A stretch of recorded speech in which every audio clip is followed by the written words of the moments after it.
This is HM2 O'Donnell reporting live from beautiful sunny Afghanistan. Just want to say hi to my family back home. Mom, my sister, I love you guys. I miss you guys. I'll be home soon. But in the meantime, let's go Niners. Win that Super Bowl, baby. Well, if any year's the year, it could be this one. Absolutely. Back here on First Things First, and we thank you to all of our veterans and active members of the military who we are celebrating today on this Veterans Day. Undisputed, excuse me, coming up next, 9:30, Jenny Taft, good morning. I'm all choked up over you being here. Hope you had a great weekend. Tell us about the show today. Jenna, hey, good morning. I had a great weekend. I think you guys saw what happened last night. Coming up on Undisputed was last night's game more about the Vikings winning or the Cowboys losing it. Clearly, I'm happy about that one. And is Lamar Jackson the MVP? Plus, Greg Jennings is live in studio with us. Undisputed coming up next, Jenna. I have a feeling we're going to have a busy show. Oh, no doubt, Jenny. Thank you. Look forward to it. All right, back here, time for us to go viral. Ezekiel Elliott, incomplete, quiet night for Zeke. Only 63 yards, no scores. Vikings pressed all night, left it open for one last Cowboys try. Dak's Hail Mary, intercepted. Cowboys lose 28-24. They drop to 5-4 on the season. Here's Dak after a disappointing loss.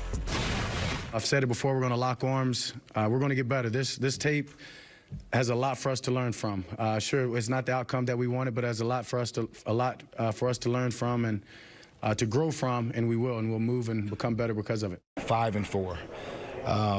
You know, it's our backs are against the wall. Red alert. You have to bring it to attention.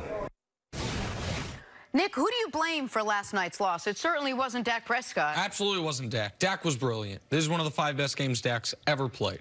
The one turnover I'm not going to hold against him at all. It's a Hail Mary at the end of the game, and it actually was pretty damn good Hail Mary play. After a slow start, more on that in a moment, he was nails, and nails in where the opposition, the Vikings, knew they were passing. 3rd and 12, 20 yards to Amari. 3rd and 12 again, 15 yards to Michael Gallup. 3rd and 7, he sees that Minnesota's jumped off sides, takes a shot to Randall Cobb, touchdown. 3rd and 8, 12 yards to Randall Cobb. 3rd and 14, another 21 yards to Cobb. Dak was sensational. So we can blame Zeke, and Zeke was not very good, and Zeke, he could not get the most critical yards at the very end of the football game when all of a sudden it looked like Dallas was going to come all the way back and win, or we can blame the coaching staff for another slow start as a team offensively and defensively, which has been a trend basically dating back to the Miami game. And the coaching staff for at the end of the game, when Dak is having one of the best games of his career, when he's having one of his best drives of the game. Drive starts on the 6-yard line. He's 6 of 7, repeatedly making plays on that drive. They get to 2nd and 2 at the 11-yard line, and that's when they say, feed Zeke. And he gets stuffed, and they learn their lesson so well, they feed him again on 3rd down, and he's worse than stuffed. He loses 3 yards, and all of a sudden, it's 4th in the game, and Dak makes a play throwing it to Zeke. Now, credit to Kendricks, who made a brilliant play on the outside. This wasn't a terrible throw. That was just a great play by Eric Kendricks, but I've been critical of Dak. Dak was not the problem here.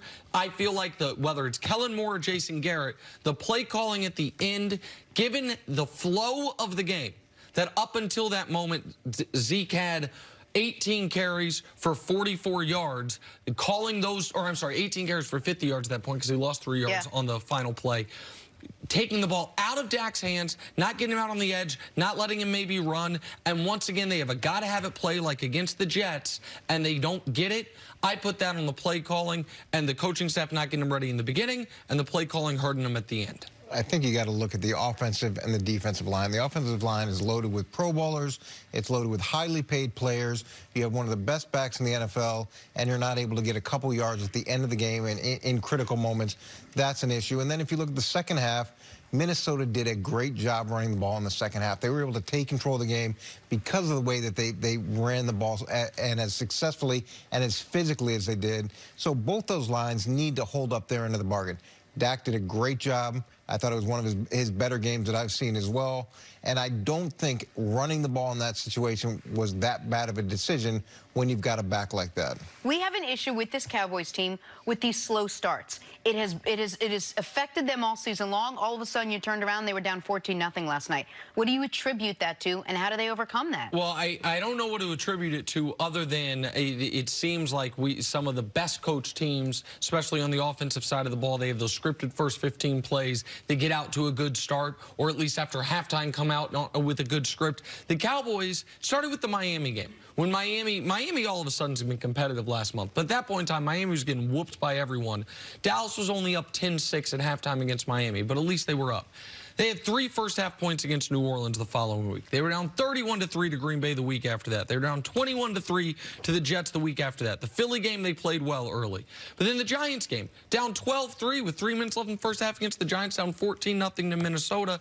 Coach, that's a cumulative error, but that is something that if the Cowboys have any chance of winning the division the way they were, the way they believed they could going into the season, they have to get fixed. It's frustrating, but sometimes when you put so much into one problem that you start pressing. You start making decisions that aren't the best decisions, and at some point you may have to take a step back and say, okay, we're gonna just let this unfold as opposed to keep pushing and pushing and pressing. And I felt like they were pressing on that, even on that very first drive. When you have a 4th and 6 from the 31-yard line or the 41-yard line, pardon me, you have a lot of options there. You really have 3 legitimate options. You can kick the field goal. Punting there is not a terrible decision, and going for it there is a reasonable decision given it was 4th and manageable and you were on the 41-yard line. I understand their field goal kicker is one of the best in league history at 50+.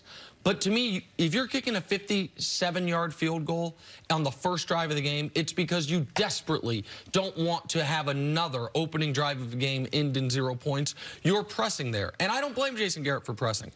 He's got no contract extension, and the expectations this year are incredibly high. There are 6 coaches in the NFL that have been with their team since 2010 or before. Belichick, who's been to 9 Super Bowls, Sean Payton, Mike Tomlin, John Harbaugh, and Pete Carroll, all of whom won a Super Bowl. Jason Garrett's never even been to a conference championship game. He feels the pressure on him right now. Coach, thank you very much. Thank you. Conversation gets fixed.